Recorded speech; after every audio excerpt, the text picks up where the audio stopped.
मी आपला आभार मानतो। 260चा जो प्रस्ताव आहे या माध्यमातून आजच्या घडीला नगर विकास विभाग असेल, त्या विभागावर काम करणारे वेगवेगळे विभाग असतील, भले सिडको असेल, भले म्हाडा असेल,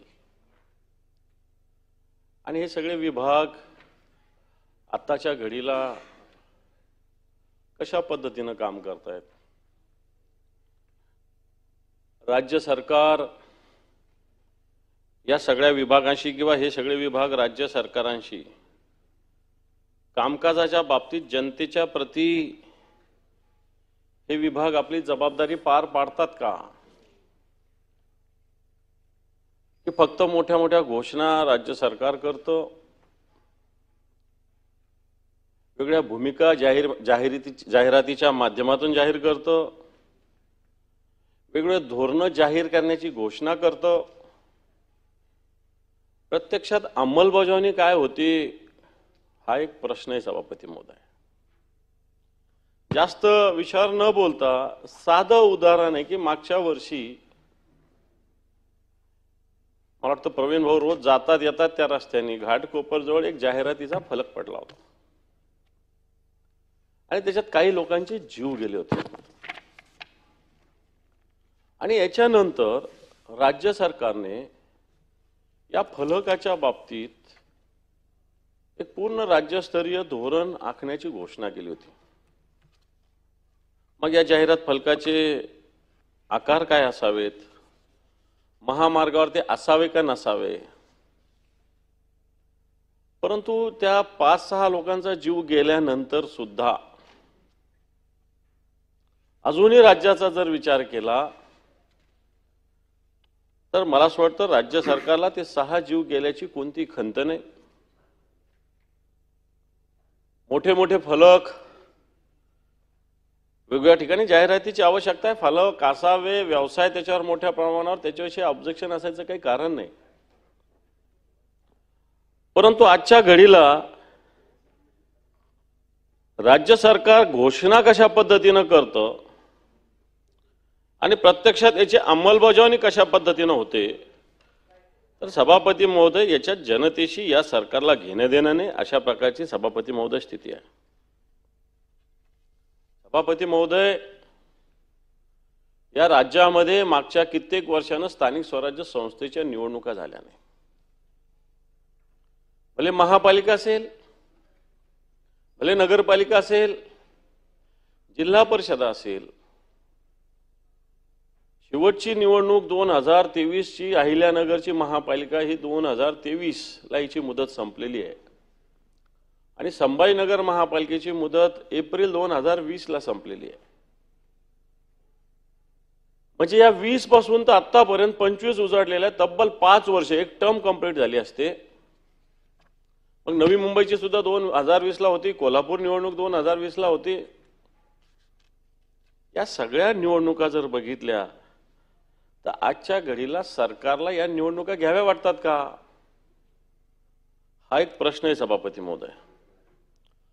मग कोर्टाचे कारण, रिझर्वेशनचे कारण, हे सगळे कारण पुढे करून मला असं वाटतं एक पिढी बर्बाद करण्याचं काम या स्थानिक स्वराज्य संस्थेच्या निवडणुका न घेण्यामुळं होतंय की काय, अशा प्रकारची सभापती महोदय स्थिती आहे। अनेक महापालिका असेल, अनेक नगरपालिका असेल, जिल्हा परिषद असेल, ज्या पद्धतीनं प्रशासनाची बेमुरवत खोरी या महाराष्ट्रात सभापती महोदय वाढलेली आहे। आपणही ग्रामपंचायतीपासून काम करत आलेलं आपलंही नेतृत्व आहे, आपल्याला याची 100% जाणीव आहे की आज अशा निवडणुका न झाल्यामुळं, कारण शेवटी नगरसेवक असेल, जिल्हा परिषद सदस्य असेल, एक साधे साधे छोटे छोटे विषय, पाणी असेल, लाईट असेल, ज्याला गटर म्हणता येईल, वॉटर म्हणता येईल, मीटर म्हणता येईल, या सगळ्या विषयात सातत्यानं लक्ष देत असतात आणि लक्ष देऊन जनतेला ते 100% उपलब्ध होत असतात आणि मला असं वाटतं त्यामुळे जनतेच्या सोयी होत असतात। आणि मग राज्य सरकार एवढ्या सगळ्या घोषणा करतं मग या निवडणुका लवकर व्हाव्या याच्यासाठी राज्य सरकार प्रयत्न का करत नाही, अशा प्रकारचा प्रश्न सभापती महोदय माझ्यासारख्या एक सर्वसामान्य कार्यकर्त्याला आहे. सभापती महोदय, या निवडणुका कधी झाल्या तर मला असं वाटतं निश्चित एक जनतेला न्याय मिळू शकतो. आज प्रशासन काय काम करतं, माझ्याकडे अनेक नगरसेवक, अनेक जिल्हा परिषद सदस्यांचे पत्र आहे सभापती महोदय विकास कामाविषयी. पण त्या संस्थेला पत्र दिल्यानंतर डागडुजीच्या वेळ कोणती संस्था, आता महापालिका असेल, जिल्हा परिषद असेल, काम करत नाही अशा प्रकारची स्थिती निर्माण झाली आहे.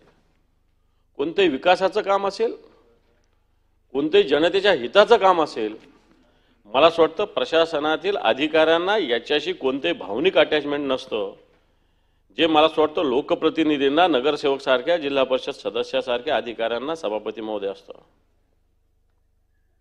आणि म्हणून या निवडणुका सातत्यानं प्रलंबित होत असताना त्या लवकर घेण्याची आवश्यकता आहे सभापती महोदय.